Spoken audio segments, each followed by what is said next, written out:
भीष्म पितामह को बाण मारना क्या उचित था? शिखंडी को रथ पे बिठा कर आए हैं उस दिन, जिस दिन एक महाभारत के बड़े स्तंभ को ढहा दिया भीष्म का।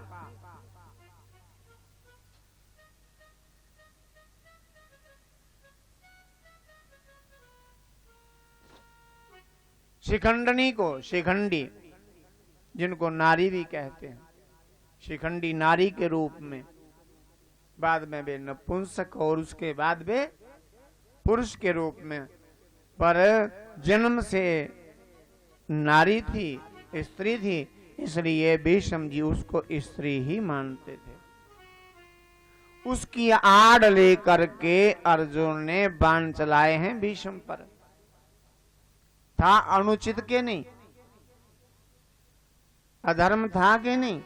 अन्याय था कि नहीं? था, किंतु अपनी इच्छा से नहीं किया, भगवान की आज्ञा का पालन किया। भगवान ने जैसा किया कहा वैसा किया। भगवान की आज्ञा का पालन करना ही धर्म है। अधर्म हो ही नहीं सकता, अनुचित हो ही नहीं सकता, अन्याय हो ही नहीं सकता।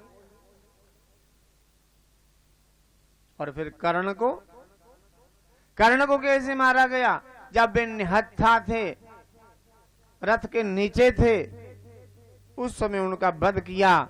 निहत्थे पर वार करना क्या उचित है? नहीं है, किंतु भगवान ने कहा था कि इसको अभी मारो। नहीं मार रहे थे, अर्जुन को याद दिलाया कि अभिमन्यु भी, आपका अभिमन्यु भी उस समय निहत्था था, मारो बाण इसको। तब अर्जुन ने बाण मारा। गुरु द्रोणाचार्य जी को कैसे मारा आप सब जानते हैं। अश्वत्थामा हतः, अश्वत्थामा नाम का एक हाथी मार के प्रचार कर दिया कि अश्वत्थामा मारा गया, अश्वत्थामा मारा गया। जब युधिष्ठिर जी को पूछा तो उन्होंने कहा नरो न कुंजरो वा, ये नर नहीं है, हाथी था। बोल दिया, पर सुनने नहीं दिया। भगवान श्री कृष्ण जी ने पहले से ही तैयारियां कर रखी थी। शंखनाद कर देना, बाजे बजा देना, दुदुम्बियां बजा देना। अश्वत्थामा हतः इतना ही सुन पाए गुरु द्रोणाचार्य, इससे अधिक ना सुन पाए। इस तरीके से द्रोणाचार्य को मारा।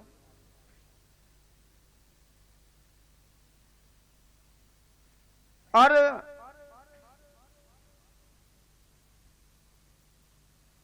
दुशासन को कैसे और दुर्योधन को कैसे मारा गया? दुशासन को उसकी बाजू तोड़ करके, उसकी छाती चीर करके उसका लहू पिया। क्या इंसान लहू पीते? उनकी प्रतिज्ञा थी, उस प्रतिज्ञा को निभाया है, भगवान की आज्ञा का पालन किया है।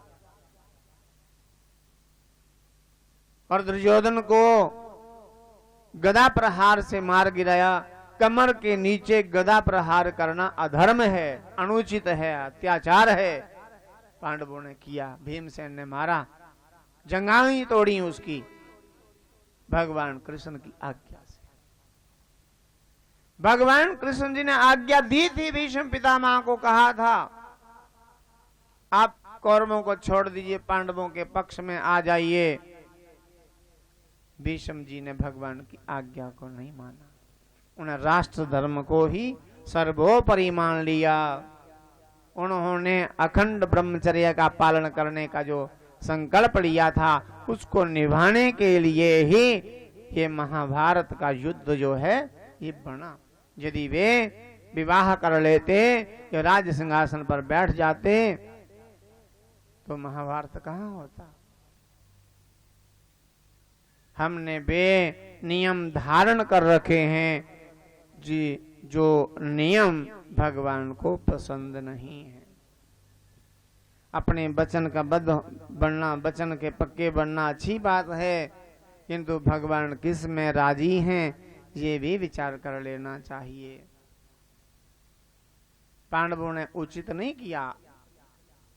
अनुचित ही किया, किंतु किया भगवान की आज्ञा से। आज्ञा को शिरोधार्य करते थे, आज्ञा पालन करते थे, इसलिए। और कौरव पक्ष के लोगों ने भगवान की आज्ञा का पालन नहीं किया।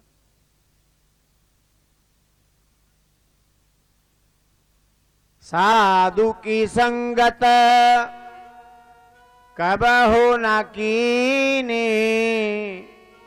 साधु की संगत कबहु न कीने, वृथा ही जन्म गयो जन्म तेरो, बातों में बीत गयो जन्म तेरो, बातों में बीत गयो। तूने कबहु न कृष्ण कयो जन्म तेरो, बातों में बीत गयो जन्म तेरो, बातों में बीत गयो जन्म तेरो, बातों में बीत गयो जन्म तेरो, बातों में बीत गयो। तूने कबहु न कृष्ण कयो जन्म तेरो, बातों में बीत गयो जन्म तेरो, बातों में बीत गयो। भगवान की आज्ञा ही सर्वोपरि आज्ञा है। भगवान को मान लेना। इतनी बड़ी धूप में, गेहूं की कटाई के समय में, फिर भी आप आ गए कथा सुनने। नहीं तो इस समय लोग लगे हुए अपने खेतों में कटाई कर रहे हैं। या आपकी जगह जमीन नहीं है, या अपना गेहूं आपने नहीं लगाई है, या आप काम करना ही नहीं चाहते, धूप लगती होगी आपको। क्या कारण है? कोई कारण नहीं। एक ही बात है, आपको भगवान के कार्य अच्छे लगते हैं और भगवान के कार्यों को आप महत्व देते हो। वे दिन दूर नहीं जिस दिन भगवान अपने हजारों काम पीछे छोड़ करके आपके कार्य में विराजमान हो जाएंगे। याद रखना।